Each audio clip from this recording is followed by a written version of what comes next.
السلام عليكم يا جدعان، ازيكم عاملين ايه؟ بص يا جدعان، بس ايه كلمتين في السريع على حوار ايه الليالي الامتحان بتاعت الفيزياء. انت قدامك في الفيزياء 3 ايام ونص، فما تجيش تقول لي انا هسمع فيديوهات مراجعه ايه ولا اشترك مع مين، عشان انا ملاحظ ان كل مدرسين الفيزياء حرفيا كلهم بيقول لك ان انت ايه هتستغل مثلا من وقت العربي عشان تسمع في وقت للفيزياء، عشان مش عارف تعمل ايه. بص، هو انت لو الثلاث ايام ونص دول لو انت فاكر نفسك هتسمع فيهم المنهج تاني، فانت كده مش هتعمل اي حاجه غير انك تسمع المنهج تاني، اي حاجه. فانا من رايي لو انت هتستغل اليومين ونص في الثلاث ايام ونص بتوع الفيزياء دول، انت اللي انت واقع فيه ممكن تسمعه تاني، اللي انت حلو فيه عدي عليه انت فيه واقعد حل. مراجعه الفيزياء يا جدعان بالحل الكتير.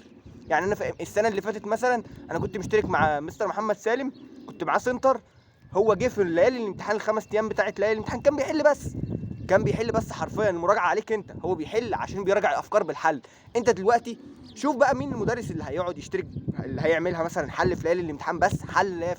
ما تروحش تسمع لي شرح وتقول لي لا ده انا هسمع شرح تاني. يا عم انا موقع في الماده هسمعها شرح انت الثلاث ايام ونص هيخلوك تسمع شرح بس. انت مش هتعمل اي حاجه غير انك تسمع شرح، هتقعد كده زي الكرسي اللي انت قاعد عليه وتسمع شرح. لا، انا مش عايزك تقعد تسمع شرح، انا عايزك تقعد تراجع على افكار المنهج تاني. انت اللي تراجع على افكار المنهج تاني. اللي انت واقع فيه مثلا، واقع في باب في الحديثه، خش اسمعه يا عم. واقع في مثلا عايز تسمع الدينامو تاني، يا عم ماشي خش اسمعه. الباب التالت صعب بس ما تخشش تسمع لي مثلا الباب الاول. عايز تسمع كيرشوف تاني يا عم اسمعه، بس ما تسمعليش البتاع كله. ده هياخد منك وقت كتير، والله ما هتحل اي حاجه ومش مستفيد اي حاجه. انا السنه اللي فاتت لما كان قبل الفيزياء 5 ايام، انا فضلت ال5 ايام دول احل. الباب الاول احل عليه، مش عارف كام شامل احل، السنين السابقه احل، فاهمني؟ دخلت الامتحان اللي هم كانوا بيقولوا على امتحان 24 صعب. انا دخلت الامتحان حليت الامتحان في ساعه الا ربع. انا حل ساعه الا ربع، فاهمني؟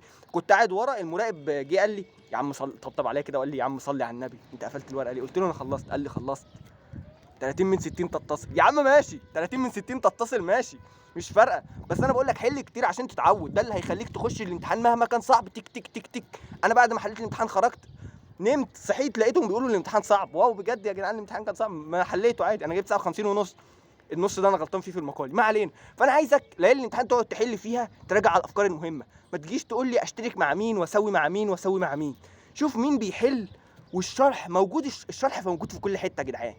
انت عايز بس مصدر الحل. لو انت معاك بقى كتاب الامتحان ليالي الامتحان حله، معاك كتاب التفوق حله، اي كتاب هيكون في الحل كويس. عدي على الباب الاول كله حل. الحاجه اللي انت تقع فيها ارجع شوفها من الشرح، مش عارف ايه.